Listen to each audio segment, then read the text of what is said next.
In September 2025, during a NATO air policing mission over Eastern Europe, a modern Western fighter engaged and destroyed a jet-powered drone.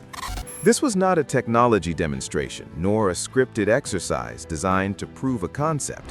It was an operational interception conducted under real airspace conditions. What made the event significant was not the missile used or the aircraft involved, but the fact that the target was something fighter pilots had been trained for decades to disregard. Dark notice. The unseen exposed. For most of the jet age, air combat doctrine operated on a narrow definition of relevance. Threats were expected to be fast, high altitude, and costly. Anything slow, low, and small was assumed to be background noise. This assumption was not accidental. Fighter radars were intentionally designed to suppress such objects long before they reached a pilot's display. The battlefield generates enormous amounts of clutter, and showing everything would paralyze decision-making. Engineers made a doctrinal choice to filter out what was believed to be unimportant. Drones exploited that choice. Their survival was not the result of advanced stealth or sophisticated design, but of being categorized as irrelevant. They did not defeat sensors. They were excluded by belief. Early drone incursions created confusion because fighters were present, radars were active, yet targets slipped through.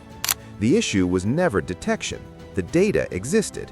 It was simply discarded before human judgment could be applied.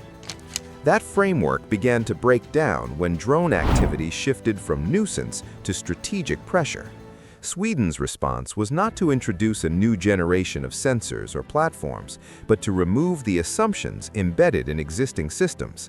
Instead of immediately discarding slow, low-altitude tracks, Gripen software was modified to retain ambiguous contacts long enough to be evaluated and fused with other sensor inputs. The system stopped asking whether a contact fit old threat models and began asking what the cost of misclassification might be. Once that change was made, the results followed quickly. Drones stopped disappearing into radar noise and began persisting as tracks. Electronic emissions, infrared signatures, and networked data reinforced their presence. The aircraft did not become more powerful. It became more honest about what it was already seeing. The operational intercept in 2025 mattered because it confirmed that this shift was viable outside controlled conditions. The destruction of the drone itself was not the most important part of the engagement. The significance lay in how the target was treated from the outset. It was classified as legitimate, tracked continuously, and engaged without procedural exceptions. The encounter did not rely on ground controllers or special rules. It unfolded as a normal air combat problem because doctrinally, it now was one. Missile choice mattered for practical reasons, not symbolic ones. Systems like IRIS-T are designed for close, unstable engagements where targets behave unpredictably. Drones do not present clean intercept geometry. They loiter, drift, and maneuver erratically, often blending into terrain clutter.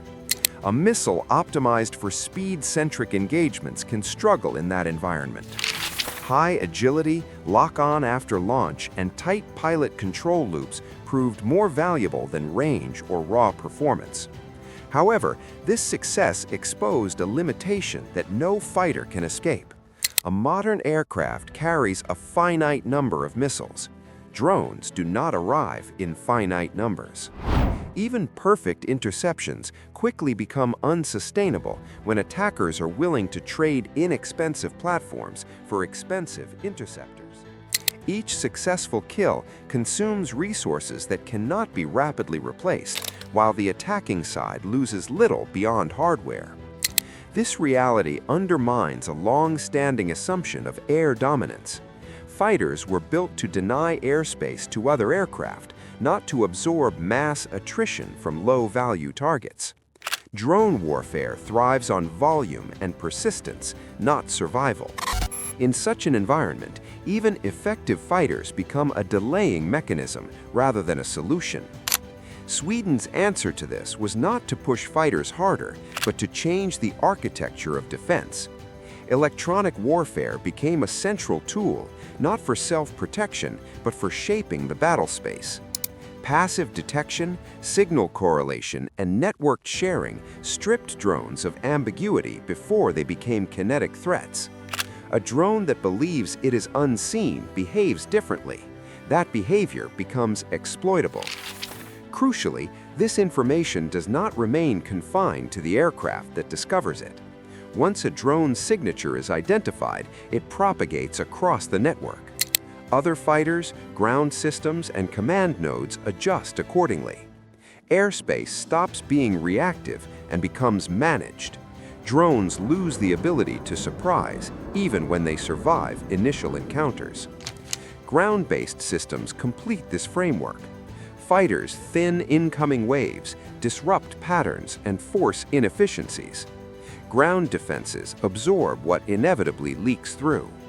This layered approach accepts that saturation cannot be eliminated, only constrained. The goal is not to stop every drone, but to prevent drones from achieving decisive effect. This shift collapsed timelines. What was once planned for the late 2030s was pulled into the late 2020s. Such acceleration does not reflect confidence, but urgency. When threats move from theoretical to operational, delays become liabilities. NATO integration intensified this pressure by turning national gaps into alliance vulnerabilities. The broader lesson is not that drones have been defeated, but that their strategic leverage is diminishing. Drone warfare was effective because it exploited hesitation, cost asymmetry, and outdated assumptions. As those conditions disappear, drones lose their ability to dictate tempo and force disproportionate responses. The era of drone dominance doesn't end when drones stop flying.